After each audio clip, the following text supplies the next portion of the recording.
All right, year 4. This week, hopefully, we are going to be bringing all of our design elements together. So, last week I asked you to make a final design for your character, fully coloured in on that doubled over piece of paper so that it's nice and thick. So you should have with you today your little monster from last time, a piece of paper, A3 if you've got it would be awesome for this, but I'm going to use A4, scissors, glue stick, and all your drawing stuff. You're also going to need to refer back to the character profile you made last week because we are going to make, not last week, the week before, because we're going to make our little characters a home today, okay?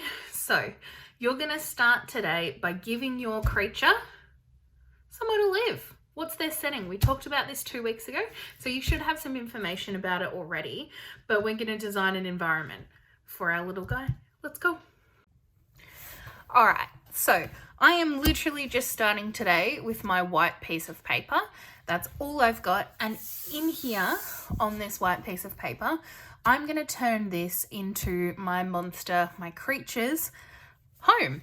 So this is going to be essentially the background of my creature. So I'm going to draw my background for my little creature. And he's a rock star. So he actually plays drums. So I think he'll be maybe sitting next to a drum kit and maybe listening to some music. And that's what his background is going to be.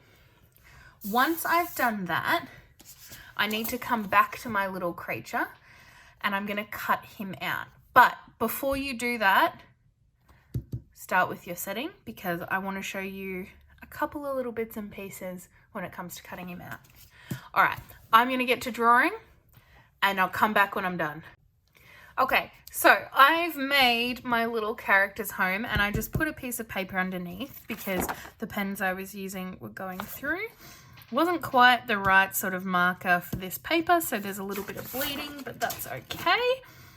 All right, so my character, like I said, he's a rock star and an artist, and he lives in the city in an apartment, and he's nocturnal. He only comes out at night time. So now that I've got his home, I need to put him in it. So the next step is I'm going to cut him out. Now, there's a few different ways that you can do this. One thing that I like to do, which is a Miss Emily tip, which I'll share with you, is I just like to go through when I'm cutting things that are a little bit tricky like this.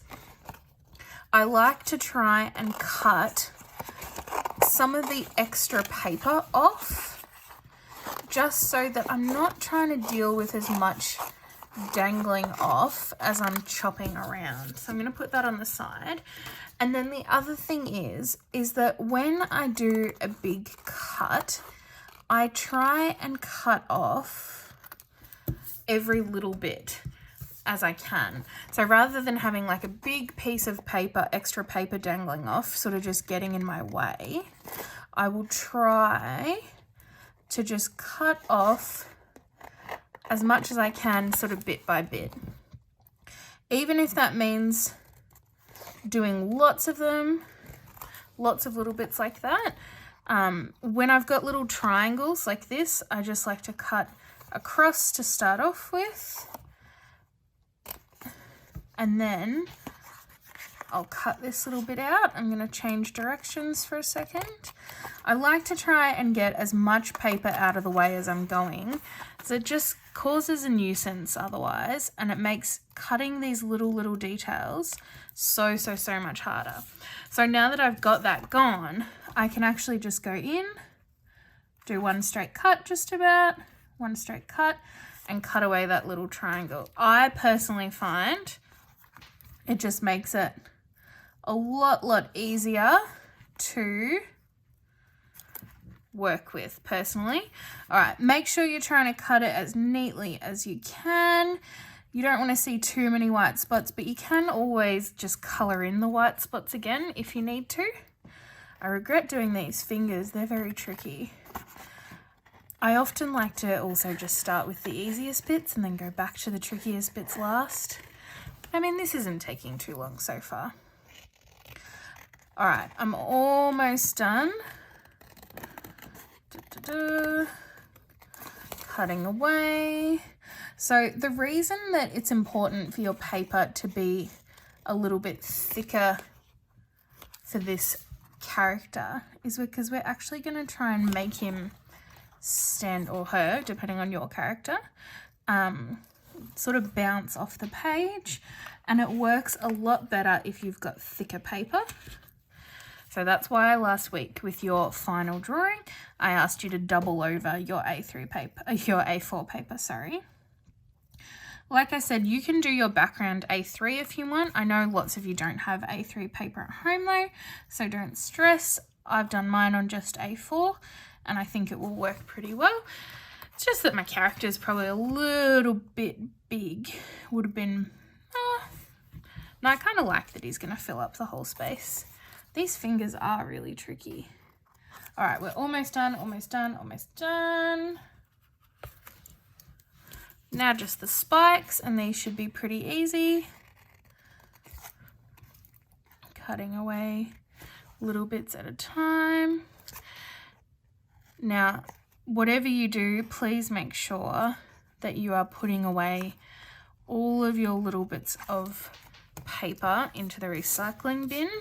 It's your mess, you clean it up. It's not someone else's responsibility. Make sure you check the floor too. All right, so here's my little character, and this is his house. I've realized I've just made a silly mistake. I should have made the carpet darker because it's almost the same color as him. That's all right. All right, the next thing I'm gonna ask you to do is grab just a scrap piece of paper and just make 2 little strips that are about 2 centimeters wide.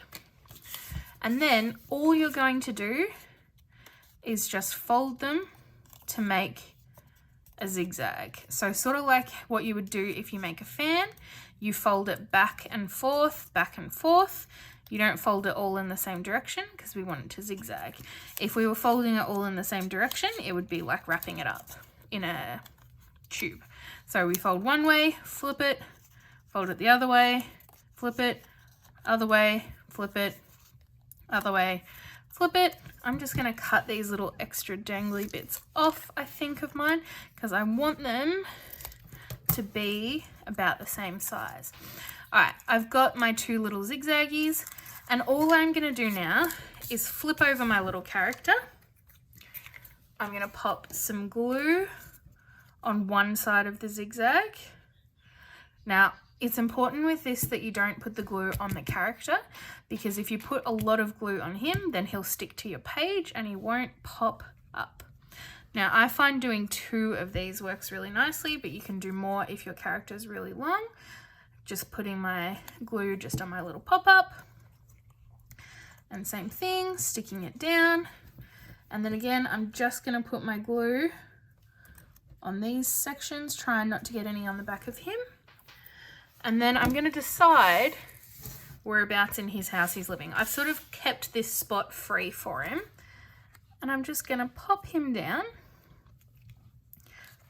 Right there in his little house. And you can see that he actually comes off of the page then. So he pops forward from his little setting. I'm really happy. If you need to like put it away or do anything like that, you can actually flatten it down. And then when you get him back out again, you can pop it back up. So you see he actually sits quite far off of the page. And that's just making him pop up and stand out from his little background. I love him. All right, year 4, good luck creating your own setting and environment for your little character and including them in it. Have fun. You get to be a little bit silly and experiment with this one. So enjoy it. And I can't wait to see what you upload.